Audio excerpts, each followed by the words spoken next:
Chapitre sur les limites de fonctions en terminal S, l'essentiel du cours de ce qu'il faut savoir. Jusqu'à présent, on a étudié le comportement de fonctions en utilisant la dérivée par exemple.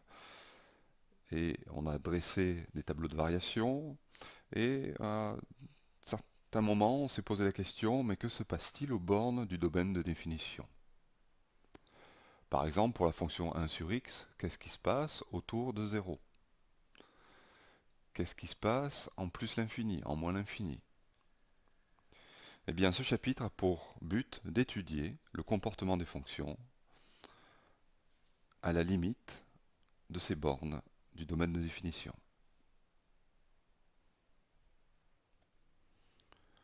On va tout d'abord définir la limite en plus l'infini. Donc ici, on fait le parallèle avec ce qu'on a vu pour les suites. Mais là, au lieu d'avoir les termes d'une suite, on a une courbe. Et à partir d'un certain moment, quel que soit ici l'intervalle que l'on choisit autour de L, à partir d'un certain moment, c'est-à-dire à partir d'un certain nombre, x, à partir d'un certain rang, si on fait le parallèle avec les suites, eh bien, tous les points de la courbe sont dans l'intervalle. Donc tout intervalle ouvert contenant L contient toutes les valeurs de la fonction à partir d'un certain nombre.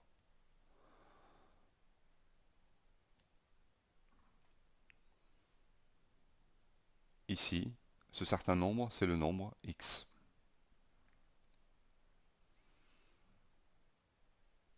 Autrement dit, tout intervalle ouvert contenant L contient toutes les images par f des nombres plus grands que x, grand X.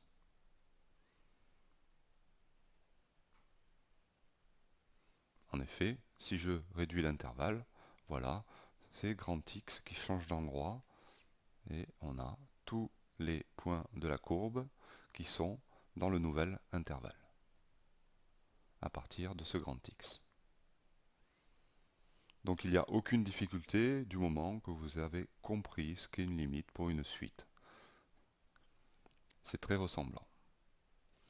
Pour 1 sur x, la fonction 1 sur x par exemple, en plus l'infini, donc j'ai tracé la courbe que de 0 en plus l'infini.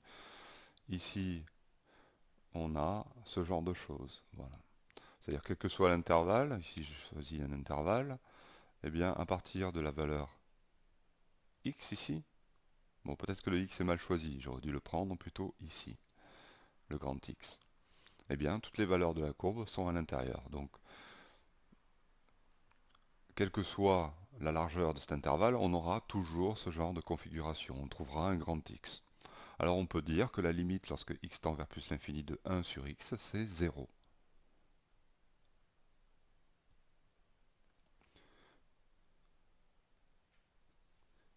Quelques ici limites de référence, de fonctions de référence, qui ont pour limite 0, donc la fonction inverse, 1 sur x, la fonction 1 sur x carré, en général la fonction 1 sur x puissance n, et la fonction 1 sur racine de x, avec n appartenant à n étoiles ici. C'est exactement comme pour les suites.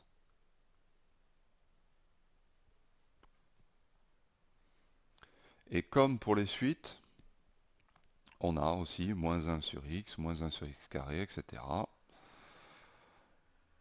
En moins l'infini, ce que l'on n'avait pas pour les suites par contre, parce qu'une suite n'a de limite qu'en plus l'infini, tandis qu'une fonction, elle peut avoir d'autres limites, comme ici en moins l'infini.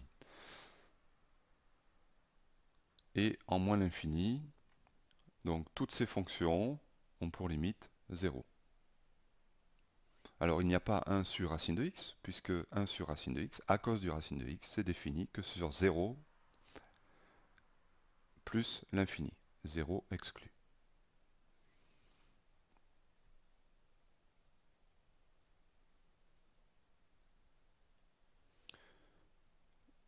Asymptote horizontale.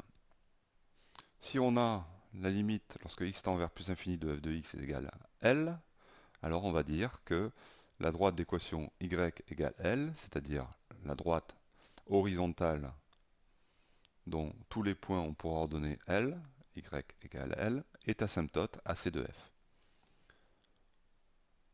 Autrement dit, ça veut dire que la courbe, en plus l'infini, se rapproche de la droite.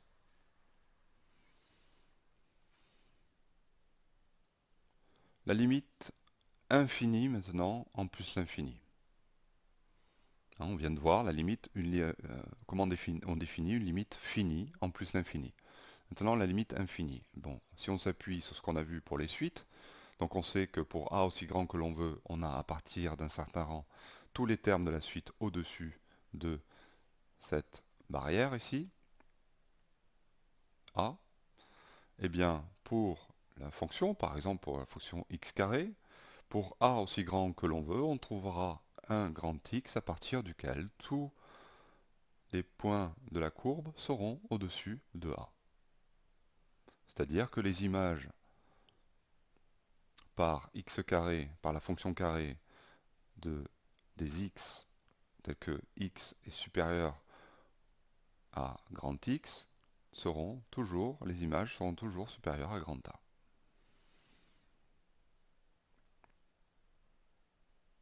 Ainsi, ben voilà, on a la définition de la limite lorsque x tend vers plus l'infini de x, qui est plus l'infini. Donc pour a aussi grand que l'on veut, on a pour tout x supérieur à grand X, f de x supérieur à a. Quelques limites infinies de fonctions de référence, x, x carré, x puissance n et racine de x. Toutes ces fonctions ont pour limite plus l'infini en plus l'infini.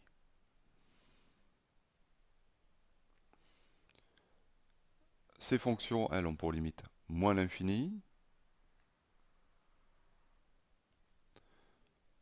Et on va rajouter, évidemment, la fonction affine. Si a est positif, en plus l'infini, ça fait plus l'infini.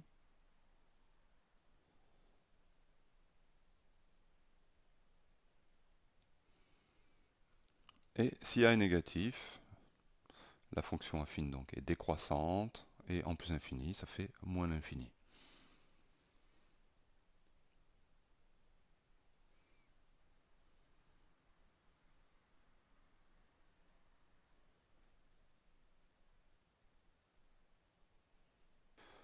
En moins l'infini,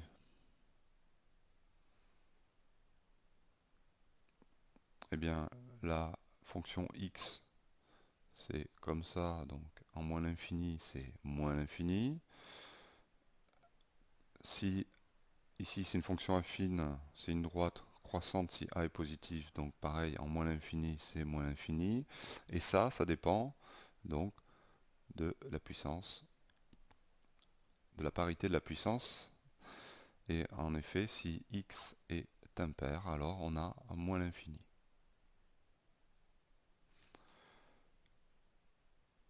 Toujours en moins l'infini, des fonctions qui ont pour limite plus l'infini, c'est x puissance n et ax plus b avec a négatif, la fonction est décroissante. Donc en moins l'infini, ça fait plus l'infini.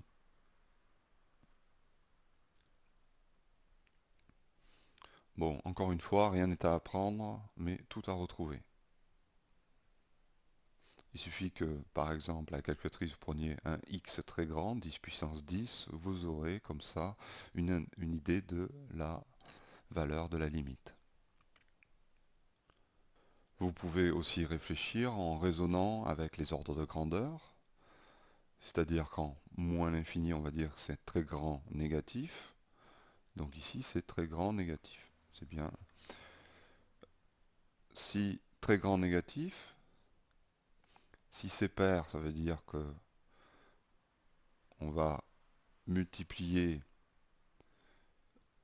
un nombre négatif, un nombre pair de fois. Donc forcément, ça va être positif.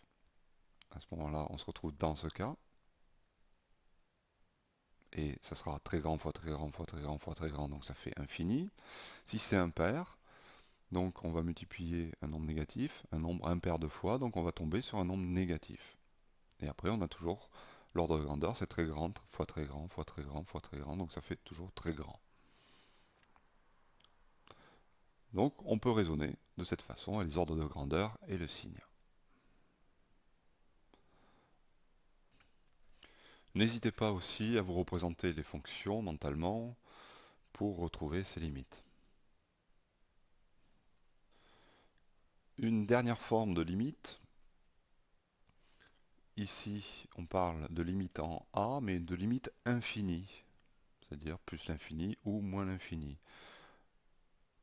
Donc ici en A. Alors qu'est-ce qui se passe? Eh bien, donc la courbe va monter ou descendre, mais si on considère ici cette forme de courbe, vers plus l'infini, on a dit, donc il faut prendre pour m aussi grand que l'on veut, donc ça ressemble à ce que l'on avait en plus l'infini. Voilà. Et on va vouloir qu'à partir d'un certain rang, mais en s'en rapprochant de A cette fois-ci, que tous les points de la courbe soient au-dessus de M. Donc pour M aussi grand que l'on veut, on a un nombre alpha ici à partir duquel f de x est supérieur à M.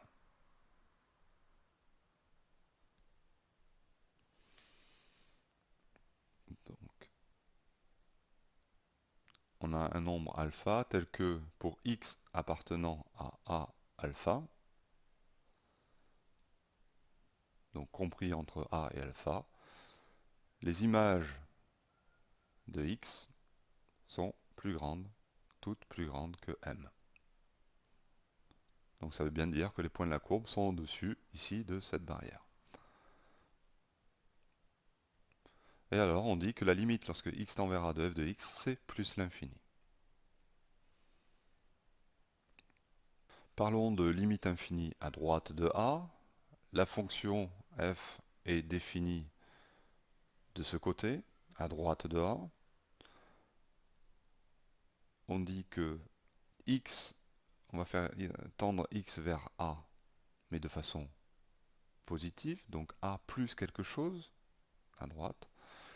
Donc on peut écrire aussi x tend vers a avec x supérieur à a. Voilà ce que veut dire a plus. On peut faire la même chose de l'autre côté. À ce moment-là, on dira que x tend vers a, mais x avec x inférieur à a, ce que l'on écrit aussi à moins.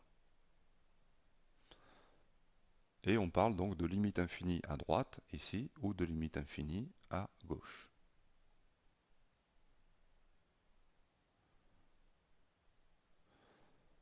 Par exemple, ici, cette fonction a une limite infinie à droite, qui est plus l'infini.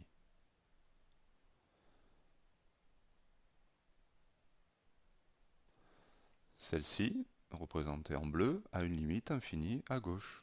Et on va l'écrire comme ceci. Pour certaines fonctions, on aura les deux. Ou peut-être ceci aussi. Ou une combinaison de ça et de ça.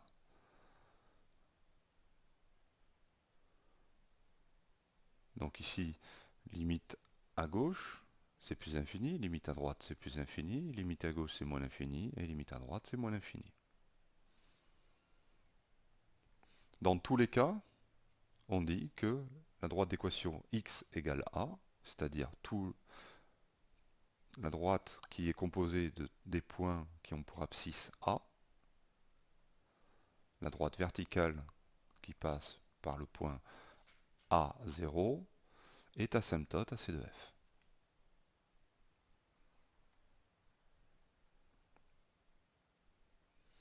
Par exemple, 1 sur x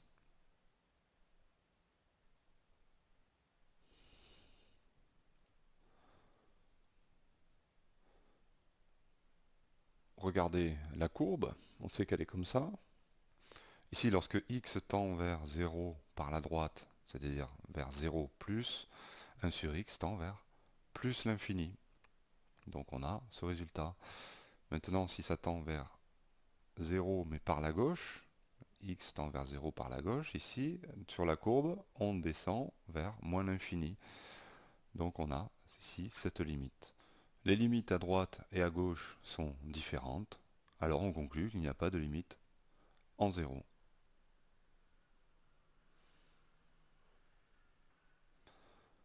En ce qui concerne la limite en moins l'infini, la courbe nous donne la solution, c'est 0, et en plus l'infini, c'est 0 aussi. Donc on a une asymptote ici verticale et une asymptote horizontale.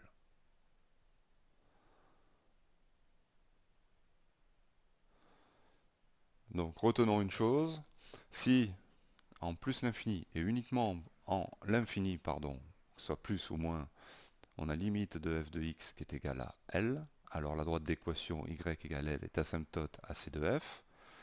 Si on a la limite, lorsque x tend vers quelque chose de fini, une limite infinie, alors c'est la droite d'équation x égale a, cette fois-ci, qui est asymptote à c de f. Comment retenir ceci? Eh bien, si on va mettre à la place de f de x, y, et vous allez voir que on l'obtient directement. Quelle équation on doit considérer? Évidemment, à la place de la flèche, on met égal. Donc on a x égale l'infini. C'est pas une équation de droite. Y égale L en est une. Donc voilà, on a l'asymptote. Ici, pareil, y égale infini, c'est pas une asymptote. Par contre, x égale a, c'en est une. Voilà comment on retrouve à partir des limites les asymptotes.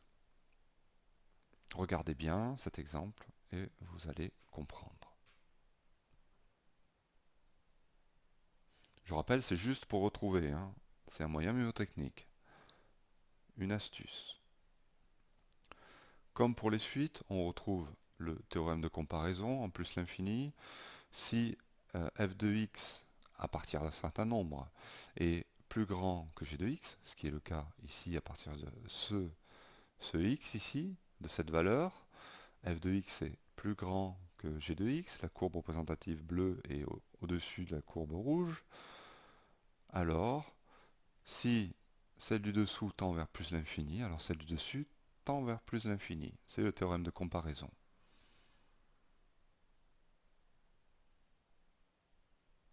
De la même façon, si on a celle du dessus qui tend vers moins l'infini, alors celle du dessous tend vers moins l'infini.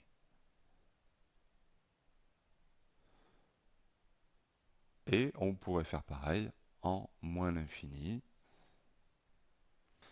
Encore une fois, il n'y a rien à savoir par cœur, mais vous pouvez retrouver ces résultats juste en réfléchissant. De la même façon pour le théorème des gendarmes, en plus l'infini, une fonction qui est encadrée par deux autres, si les deux ici tendent vers la même limite, alors f de x va tendre vers cette limite. Rien de compliqué. Voilà. Et pareil en moins l'infini. Les opérations et les limites. Tout ce qu'on a vu donc pour le résultat des opérations sur les suites reste valable pour les fonctions.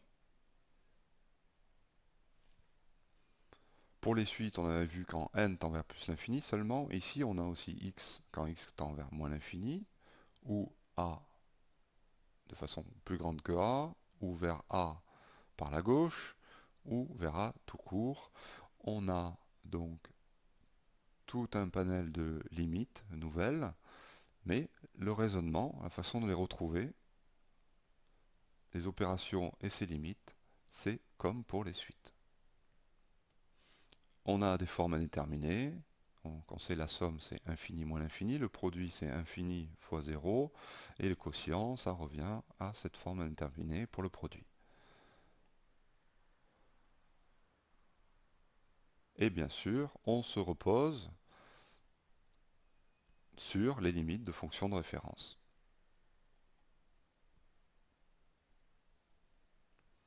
Les fonctions composées. En fait, c'est tout simple, ça veut juste dire qu'on va prendre l'image d'une image. Je m'explique. ceci, c'est l'image de x par f. Eh bien, si on dit que c'est grand X, ceci, c'est l'image de grand X par G. Et si on remplace grand X par f de x, on a que c'est grand G de f de x. Voilà ce que c'est qu'une fonction composée. Donc c'est l'image de x par f, puis, et encore, l'image de f de x par g. Donc c'est l'image par g de l'image par f. Un exemple, ici, la première fonction f c'est racine de x et la seconde c'est moins 2x plus 3, fonction affine. Donc il y a un ordre, d'abord racine de x, puis après la fonction affine. Évidemment, si on change l'ordre, on n'aurait pas le même résultat. Donc on prend d'abord l'image par la racine, et ensuite on prend l'image par la fonction affine. Pour voir ce que ça donne, il suffit de changer ici, de dire que racine de x c'est grand X, et de remplacer à la fin grand X par racine de x. Et voilà, on obtient l'image par cette fonction composée.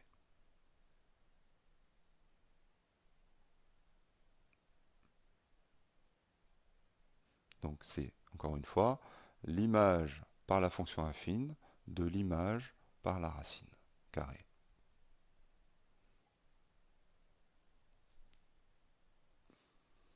Et on admettra un théorème, soit ABC 3 nombres réels, ou même plus l'infini ou moins l'infini, si la limite de f est b lorsque x tend vers a, et que la limite de g est c lorsque x tend vers b, donc la valeur ici on la retrouve là, c'est ça qui est important, alors on a que la limite lorsque x tend vers a, ici, de g, de l'image par g de l'image par f de x, est c.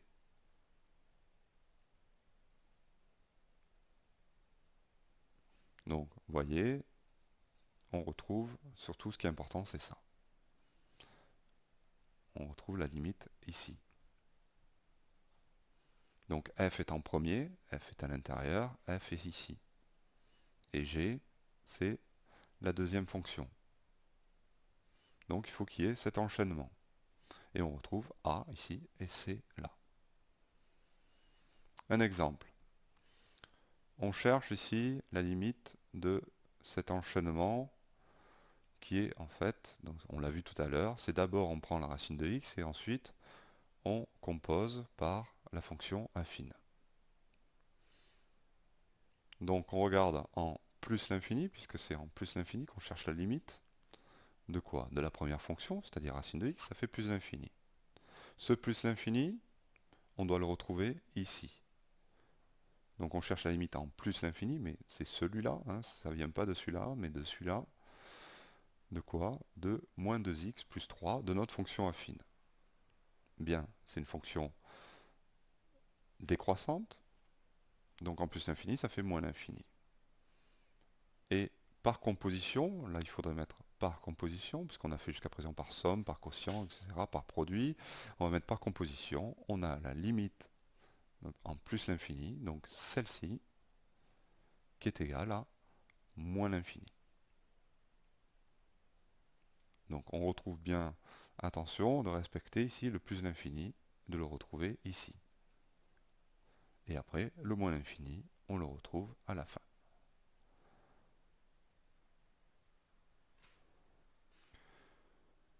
Parlons du cas particulier de la limite de la composée d'une suite et d'une fonction.